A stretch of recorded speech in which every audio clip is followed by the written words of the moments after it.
way of business you want done. We can train and educate our associates within the specific stores.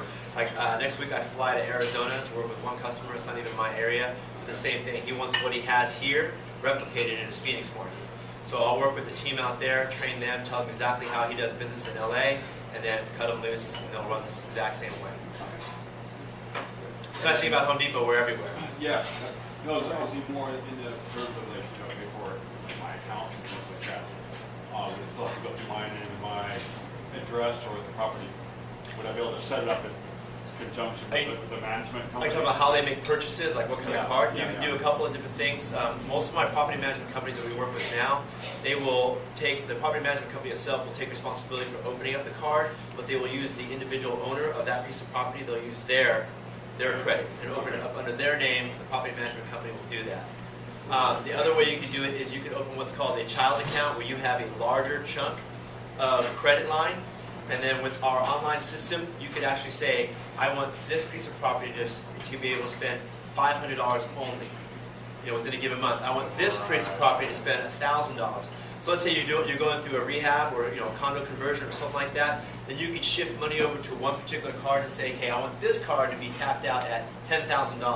Anything above that, I want a phone call. Right. So there are multiple different options we can use to help you manage individually. But I would say if you're running multiple property across multiple states, and you've got an individual owner who's hired you to manage their property, for the most part, we usually use that person's credit to open their card, but we still put it under your LLC or your incorporated. So you still have complete access and control. Right. It's just at the end of the day, if they default on the loan, you're not responsible for it. They are. There's different ways in which we can get you set up. I currently have multiple accounts that I work with across state lines. So please just give me a call, and then we can discuss how you're doing it right now and which way you would like it to operate, and then we'll work around that to try to make it as feasible as possible for you. Would you say your prices from state to state are pretty much the same, or does it vary a little bit on products? Unless you got property in Hawaii and Alaska, that's where we really hiked up the price. It takes us $1 million to ship something over to Hawaii and sell it for retail. Yeah, they're very, very close. Okay. You will see certain things in certain markets that, because of weather conditions or whatnot, maybe elevate the price. Logistically, they're harder to get to. We may have to build into the price the cost of fuel and transport to get that product to that place. But I would say, hands down, we're pretty solid and pretty consistent across the nation. And you guys are our perfect customer. I mean, when they started talking about you guys, it was one of the things that we really wanted to jump on. Earlier, I mentioned we deal with large customers, and we do, but the bulk of our business comes from customers just like yourselves, managing property, investing in property across multiple areas. You guys are our best customer, and I can't thank you enough for even letting us come in and talk to you guys. Thank you so much for doing that. Thank you. It's been great. Appreciate it. You guys don't, do you work in conjunction with the, I did a lot of business in Mexico, and I know they've got Home Depot south of the border. We do.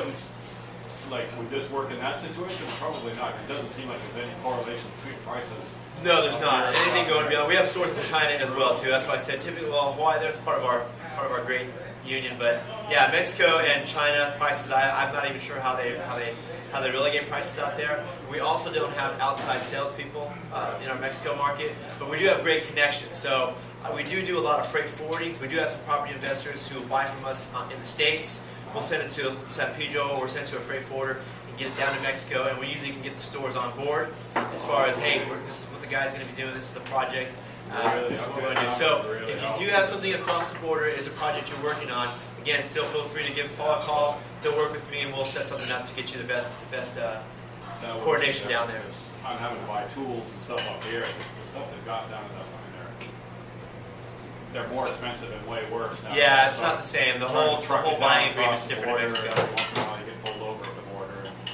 One of my customers actually has some property down in Costa Rica, and they're right now in the logistics forms of how they're going to get everything down there. But they want to buy a lot of the lighting fixtures and a lot of the tools up here and have it all shipped down there on a sea container. Yeah, we're seeing that quite a bit. So, I'd like to say that almost anything is possible. As long as the communication is there, we'll work on it, and we'll try to make it happen. Thanks again, everybody. We really do appreciate your time today. Thank you, Paul. Sounds good. Well, that's great. It's some good news. Good news. I know we've been talking about some benefits of being international, and I think what I want to do is continue to bring somebody, some speaker, in some of the venues that they offer, like insurance or whatever else, every so many months, so that we get an idea like this, you know, what the benefit is to be in there. The situation is, it's $250 for us as an organization to be a member of the National. It used to be $125. A lot of people have dropped out and just said, hey, you know, our membership's falling off, we're not going to pay the $250. It's like for, I think, maybe 10, then it gets up to 100, it gets to be more and more. It just keeps graduating up higher and higher the cost to be a member of the National. So, you know, at some point, if we have enough people sign up, you'll get back in, because right now I've let ours expire just because, you know, it was $250 and nobody's, you know, right now we're free, nobody's paying anything, right? So as we get some of these people in and say, yeah, I want, you know, to be in with this National, get these benefits, we'll pull the money together, we'll get back in, and away we go. Okay?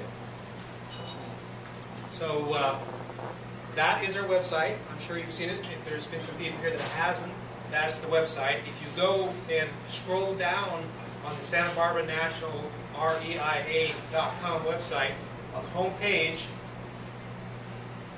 as it comes down, you'll see a link for a PDF file, which is this, so you can get the information about these benefits, and all you have to do is click on the PayPal thing, get out your credit card, pay $25. I'll get the information, I'll get back in contact with you, and we'll move to the next step to get you signed up. Okay? Once you download that, you'll get a handout. These are some of the things that are on there, like Roto-Rooter, Sherwin-Williams, paint, insurance. In fact, as you might know, if you have a vacant property and it's going through rehab, most of the time you can't even get it insured. And so they've got different insurance companies that will do insurance while your property is vacant. You know, I found some, but I haven't worked through them, and I will eventually. But, you know, there's a lot of benefits in here. They just recently came out with another one to get you on rentals.com, 20% discount for being on rentals.com. So, you know, as you dig into this, download it. If you don't have a copy, go to the website, download it, dig through it, and decide, you know, if it's something you want. Our blog site, this is the blog site, in case you haven't been to that. One of the things that we're doing is we're videotaping all these meetings so that people who can't make it here can actually get back to the videos and see what's going on, what's being discussed. Anytime you go to the blog site, all you have to do is click on videos of the meetings, and it will take you back to